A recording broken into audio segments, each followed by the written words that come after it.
Anderson was the man! Anderson Silva. We honestly need to start talking again about this guy as the GOAT. You would watch him and just like put your hands to your head and go, geez. Anderson Silva might actually be the GOAT of combat sports. Oh no! He hurt his leg, and it is all over. Shame on him, how he calls himself a martial artist and takes performance-enhancing drugs. Anderson is an idol of mine. Is that how long you want to fight? Well into your 40s? Yeah. No 46-year-old should be fighting. I'll never let him fight here again. He was like a superhero, quick, smooth, and deadly. The longest reigning UFC champion ever, a man who made knockouts look like poetry.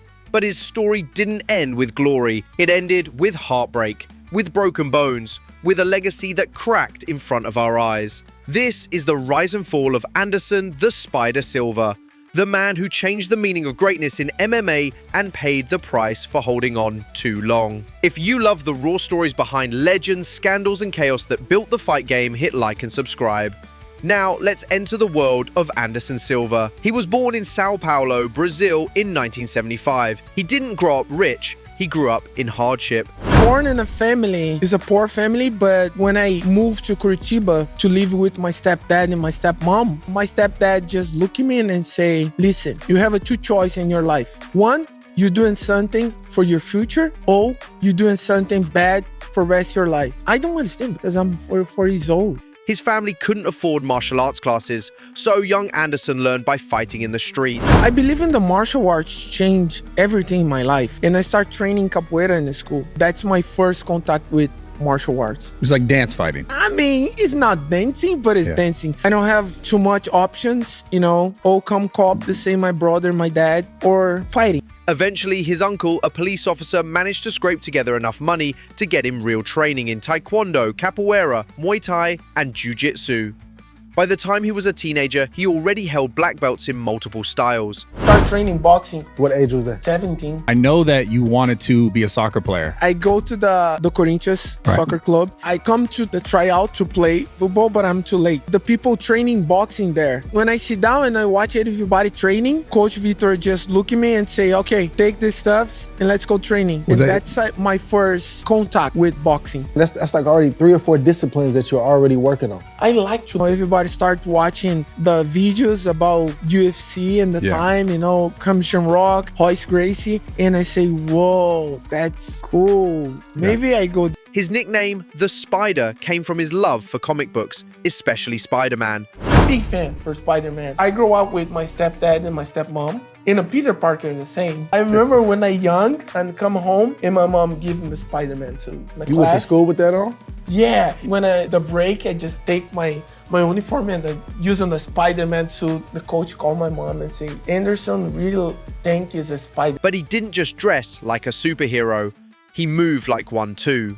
Because you fought like that. Yeah. You're here, there, everywhere. In 1997, Silva stepped into the world of professional MMA. I have my first baby. I don't have nothing except my talent, and I work in a McDonald's. Sometimes I work in the clubs. My first professional fight, I fight 4 times the same day to $100. Was it like a tournament? Yeah, tournament. I win my first contact with MMA, and that's a.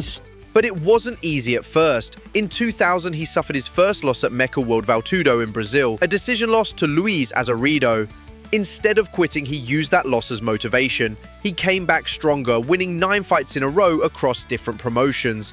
He even gave Hayato Sakurai his first loss and took home the Shuto middleweight title. Biggest MMA fighter that you've ever faced? Hayato Sakurai. Really? Because it's my first title belt. A hard fight for me because it's the first time I realize I fight for respect to my country. When I come walk into the ring, the 2 flags come, Japan and Brazil. Yeah. And I say, whoa, now it's about my country. The world began to notice, but his legendary run was just getting started. I fight in Brazil a lot, and I fight in Japan, I fight in Korea, I fight in the different countries. In the early 2000s, Japan was the center of MMA, and Anderson made his mark in Pride FC. In 2003, he delivered a flying knee knockout to Carlos Newton, a moment still replayed today. Oh! No way, he's out. It was But it wasn't all wins. At Pride 26, he was shockingly submitted by an unknown fighter, Daiju Takase. His 10-fight win streak ended. The loss hurt him so bad he actually thought about quitting MMA. It was his mentors, the Nogueira brothers, who convinced him to keep going. I'm in the Pride, they have a lot of political stuff between me and the team, and Tauro helped me to come back to. He bounced back in England. He became Anderson Silva. So he f***s Lee Murray up in cage rage. Lee Murray, both men just trading blows. That's when the crowd over is now sprightly on his feet, and he hurt Lee there. He hurt him. Anderson Silva!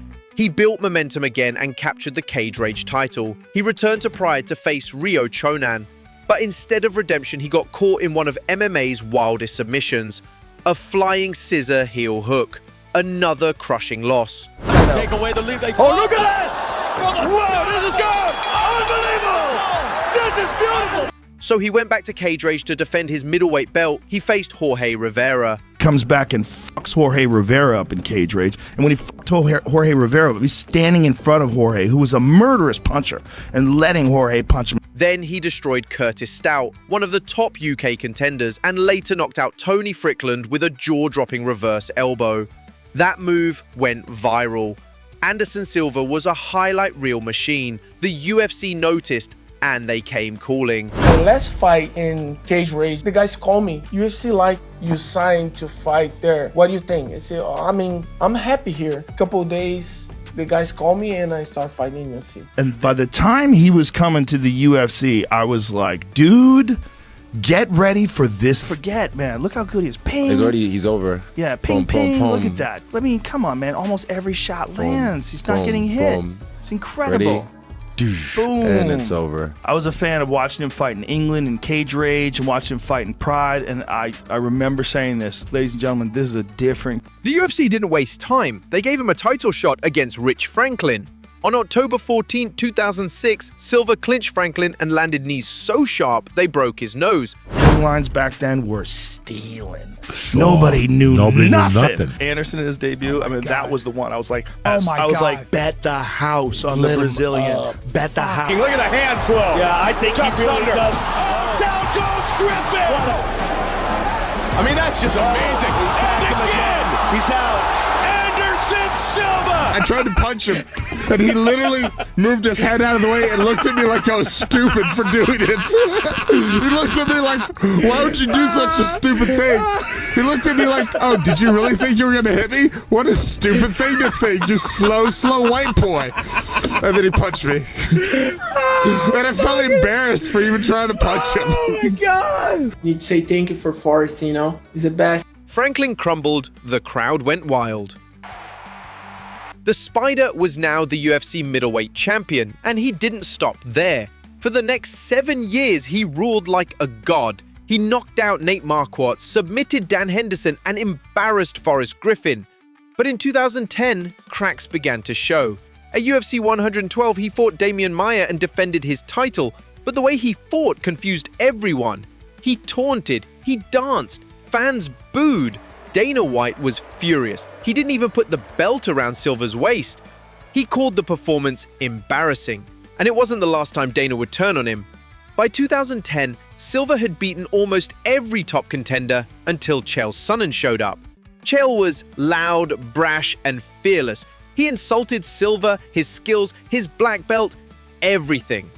At UFC 117, Chael backed up the talk. He took Silva down and beat on him for 4.5 rounds. He was dominating. But with under 2 minutes left in round 5, Silva pulled off a miracle. A triangle choke, Sonnen tapped. The arena went crazy. Silva had been pushed to the edge and survived. Before the rematch with Chael, Silva fought Vitor Belfort, a huge Brazilian showdown. And in the first round, Silva landed one of the most unforgettable knockouts ever. A front kick straight to the face, lights out.